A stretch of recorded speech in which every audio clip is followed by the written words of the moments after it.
Hello students, hope all of you are fine. Now today in the last session of video for chapter 6 we will discuss microbes and microorganisms. In this we will cover the topics, that is introduction about microbes, then harmful microbes, different types of microbes, that is bacteria, viruses, fungi and protozoa, then disease caused by the microbes, some helpful microbes, and at last the subjective question and answer given in your exercise part. Now, what is microbes? Microbes are very tiny living creatures which is found in the air, in water, in soil, and even inside our body. They are so small that we cannot see them with our eyes. We can only see them through a microscope. These tiny living things are called microbes.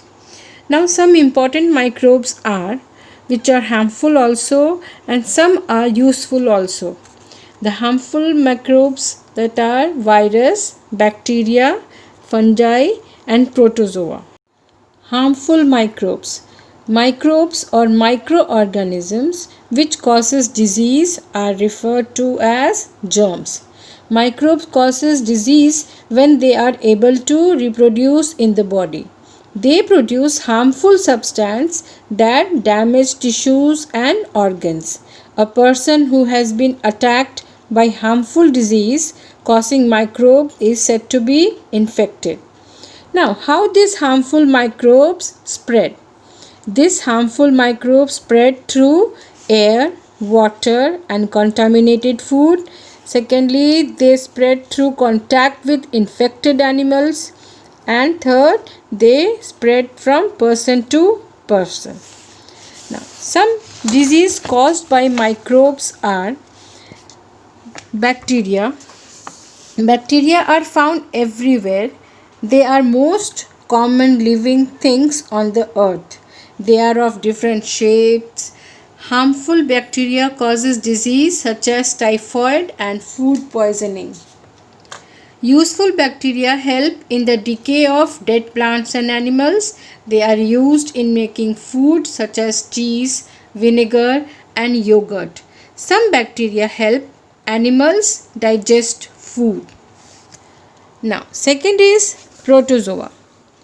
Protozoa live in wet places and in the bodies of plants and animals. Some of them cause disease like malaria, food poisoning and dysentery. Third is viruses.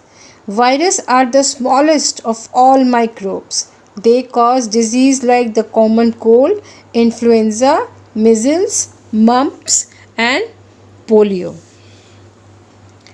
The last one, fungi.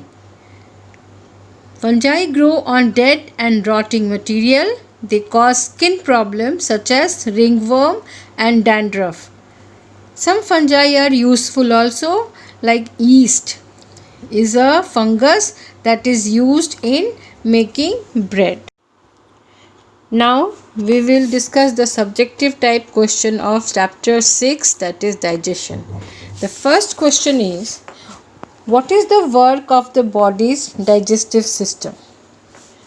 The digestive system breaks down food so that nutrients can be absorbed by the body. Second question, how do the stomach and small intestine help in digestion? In stomach, the food stays for around 4 hours. The digestive enzymes present in the stomach continue breaking down the food into substances such as protein that the body can absorb and use, and the germs which is present in the food is killed by the HCl produced by the stomach. Small intestine. The small intestine works with juices from the liver and pancreas to further break down food. Also, it is here that the food gets absorbed to the walls of the small intestine and into our body through the blood. The liver and pancreas work hand in hand with the small intestine. The liver provides bile stored in the gallbladder, which helps to break down fat and smaller bits. The pancreas provides enzymes to digest all sorts of food. The liver also processes the digested food before it is sent to different parts of the body. Now, question 3. What are tooth enamel and dentin?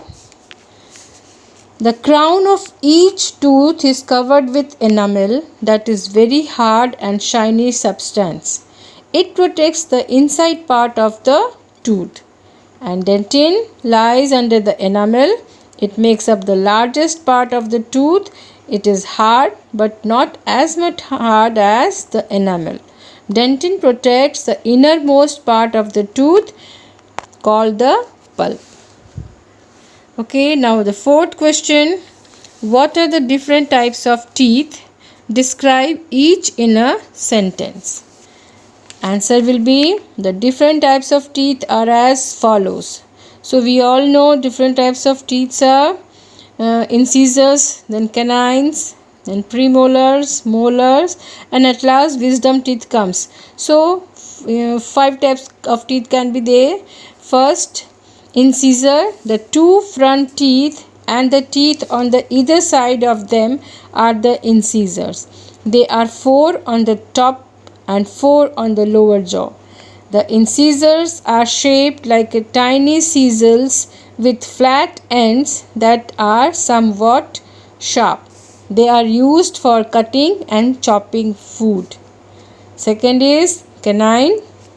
The pointed and sharp teeth besides the incisor are called canines. There are 4 of them, 2 on top and 2 on bottom jaw. They help tear the food. Third is premolars. Next to the canines teeth are the premolars. We have 8 premolars in all, 4 on top and 4 on the bottom jaw. These teeth are bigger, stronger, and have ridges which make them useful for crushing and grinding the food. Then it is molars. There are molars. We have 8 of this, 4 on the top and 4 on the bottom.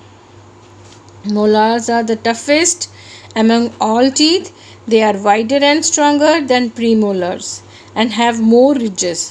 When the tongue sweeps chewed up food to the back of the mouth, the molars grind it until it is mashed up and ready to be swallowed. The last 4 teeth a person gets are wisdom teeth. These are also called the third molars. They are at the back of the mouth, one in each corner, and it appears at the age of 25. Okay, now next question is, how are tooth decay and cavity caused? Answer will be, tooth decay is the result of an infection with certain types of bacteria that use sugars in food to make acids. When a tooth is exposed to acid frequently, the repeated cycle of acids attack cause the enamel to continue to lose minerals. Over time, the enamel is weakened and destroyed, forming a cavity. The last question is, how can we look after our teeth? Answer, some simple rules that can keep our teeth healthy and sparkling are: first, brushing teeth with a fluoride toothpaste twice a day. Second, brush teeth in little circles until we have covered every surface of every tooth. Brush up and down rather than side to side. Third, it is also good to clean between the teeth with dental floss, which is special string for cleaning teeth, at least once a day. This removes food particles and plaque. Fourth, it is also important to visit the dentist on a regular basis. Fifth, milk is essential for strong and healthy teeth. Calcium in milk helps protect the teeth against gum disease and keeps the jaw bone strong and healthy. Now, there are some hot questions also. Number 7. Question based on higher order thinking skills. HOTS. Question 7 is, why is it necessary to chew food properly before swallowing it? Answer. Chewing is the first stage in the process of digestion. It breaks the big pieces of food into smaller pieces that are easier to swallow. The saliva softens the food further. Therefore, chewing of food is important before swallowing food. Okay, next 8th question is, why is it necessary to wash fruits before eating them? Answer. It is necessary to wash fruits before eating them because washing helps in removing harmful microbes and chemicals present on the outer skin of the fruits. The question 9 will be, Varun brushes his teeth after eating a sugary snack. Does he do the right thing? Give a reason. Answer. Yes, Varun is doing a right thing. Not brushing teeth after eating sugary snack may lead to bacterial injection in teeth, causing toothache and tooth decay. So student, here all the question answer has been explained. Now the other part of the exercise, that is write true and false, label the diagram, underline the correct words to complete the sentences, name the following and MCQs. The answer of this all is given at the last page of the chapter, that is page number 66. You can copy them in your notebook. Okay, now bye. Thanks.